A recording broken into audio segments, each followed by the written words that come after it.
समोर जे दिसतंय तुम्हाला मध्ये तर बघितलं तर तुम्हाला बुद्ध दिसतायत. ओके, भूमी स्पर्श मुद्रेमध्ये दिसतायत, परत तेच आहे.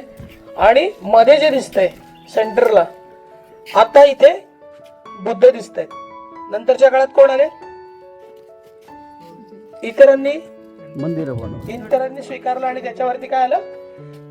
मूर्त्या आल्या त्या गणपतीच्या किंवा इतर कोणाच्या. पण मूळ जे कन्सेप्ट आहे ते इथून चालू होतं. हे तुम्हाला कुठे बघायला मिळेल?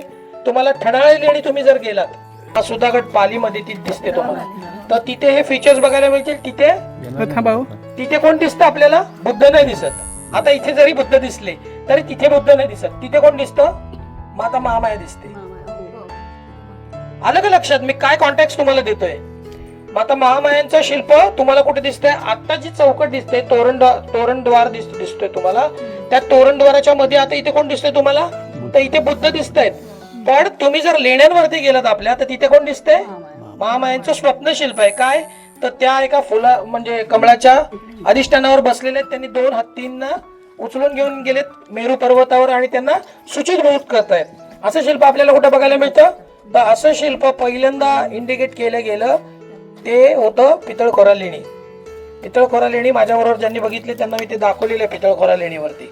आणि नंतर तुम्हाला ठणाली लेणीवर बघायला मिळतं. नंतर तुम्हाला बीबी का मकबराच्या पाठीमागे जी लेणी आहे विद्यापीठ लेणी त्याच्यामध्ये पण दिसेल. ठीक आहे, आतमध्ये जाऊया आपण. शोज तुम्ही इकडे काढा बाहेर.